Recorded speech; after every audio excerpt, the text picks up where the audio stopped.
പാലക്കാട് നിന്ന് കോഴിക്കോട് ജില്ലയിലെ വടകരയിലേക്ക് കാലെടുത്തു വെച്ച ഷാഫി പറമ്പിൽ എന്ന വടകര എം പി.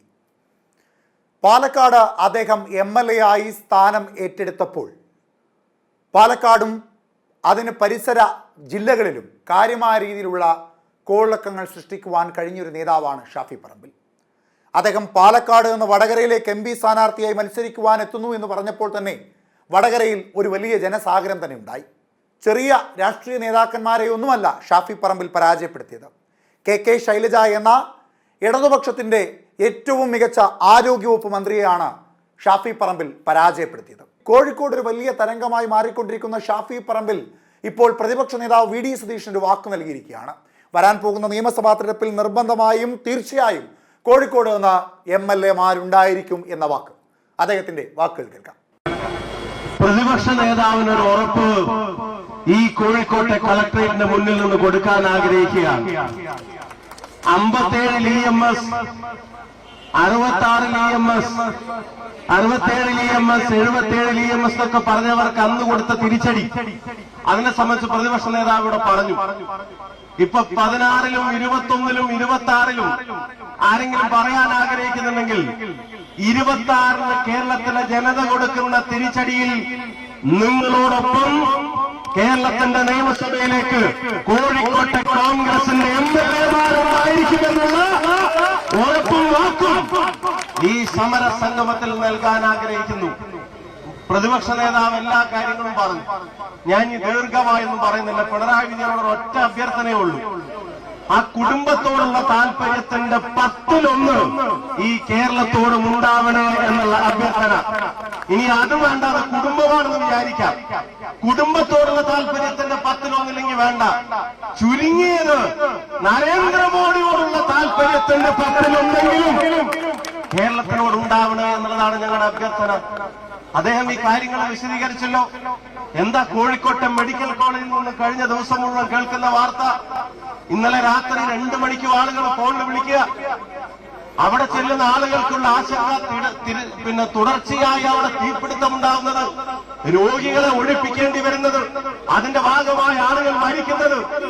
എന്തിനത് ഈ ഒരൊറ്റ പോയിന്റ് മാത്രം പറഞ്ഞിട്ട് ഞാൻ നിർത്താം. 102 ആളുകളാണ് കഴിഞ്ഞ 1 വർഷത്തിനുള്ളിൽ കേരളത്തിൽ വിഷബാധ ഏറ്റു മരിച്ചത്. പ്രസിഡന്റ് 102 ആളുകൾ.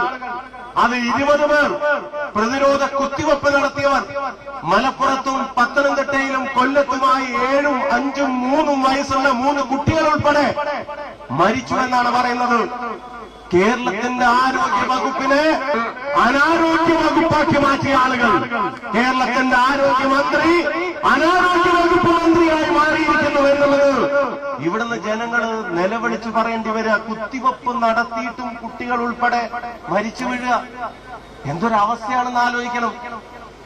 ഒരാർജവുമില്ല, ഇച്ഛാശക്തിയില്ല, നാട്ടിലെ ജനങ്ങളോട് താല്പര്യമില്ല. ആശാവർക്കർമാരുടെ ഉൾപ്പെടെയുള്ള കാര്യങ്ങൾ ഇവിടെ പറഞ്ഞു. എന്നിട്ട് എല്ലാം കഴിഞ്ഞിട്ട് നമ്മൾ തുടങ്ങി വെച്ച പ്രൊജക്ടിന്റെ മുനീർ സാഹിബൊക്കെ പറഞ്ഞതുപോലെ പ്രസവം എടുക്കാൻ വന്ന ഡോക്ടർ കുട്ടിയുടെ അച്ഛനാവാൻ നോക്കുന്നത് പോലെ ചില ഏർപ്പാടുകളും കൊണ്ട് ഇറങ്ങിയിരിക്കുക. വിഴിഞ്ഞത്തിന്റെ കാര്യം അതോടെ സൂചിപ്പിച്ചു. ചിലത് ഒരു കാര്യം ശ്രദ്ധിക്കണം, നിങ്ങൾ ഒരു കാര്യം ശ്രദ്ധിക്കണം. വേദിയിൽ ഗോവിന്ദ മാഷ്ക്ക് ഇടവില്ലെങ്കിലും രാജീവ് ചന്ദ്രശേഖരന് ഇടവുണ്ട്. ഗോവിന്ദ മാഷ്ക്ക് ഇടവില്ലെങ്കിലും രാജീവ് ചന്ദ്രശേഖരന് ഇടവുണ്ട്. കാരണം എന്താ? CJPയുടെ ആളുകൾ മതി എന്ന് തീരുമാനിക്കുമ്പോ പിണറായി വിജയനും രാജീവ് ചന്ദ്രശേഖരനും നരേന്ദ്രമോദിയും അവര് 3ഉം കൂടെ ബാലൻസ് ചെയ്തിട്ട് ഗോവിന്ദ മാഷ താഴെ ഇരുത്തി. ഞാൻ ഒരു കാര്യം നിങ്ങളോട് പറയാ, ഇത്തവണ പോളിംഗ് ബൂത്തിലേക്ക് ചെല്ലുമ്പോ വോട്ട് ചെയ്യാൻ കാത്തു നിൽക്കുന്നവരുടെ പട്ടികയിൽ, കൈപ്പത്തിക്കും UDFനും വോട്ട് ചെയ്യാൻ കാത്തു നിൽക്കുന്നവരുടെ പട്ടികയിൽ കോൺഗ്രസുകാരും UDFകാരും നിഷ്പക്ഷരായ ആളുകളും മാത്രമല്ല, ഇടത് സ്വഭാവമുണ്ട് എന്ന് അവകാശപ്പെടുന്ന സഖാവിന്റെ വോട്ടും ഇത്തവണ ഐക്യജനാധിപത്യത്തിന് അധികാരിക്കുന്ന കാര്യത്തിൽ സംശയം വേണ്ട. ആ ധർമ്മ പോരാട്ടത്തിൽ ഇറങ്ങി തിരിച്ച നിങ്ങൾ എല്ലാവരെയും പ്രത്യേകം അഭിവാദ്യം ചെയ്യുന്നു. ജില്ലാ കോൺഗ്രസ് കമ്മിറ്റിയുടെ പ്രിയപ്പെട്ട പ്രസിഡന്റ് ഓഫീസും മാർച്ചും പ്രവർത്തനങ്ങളും ഒക്കെയായി ഈ പ്രസ്ഥാനത്തിന് നേതൃത്വം നൽകുന്നു.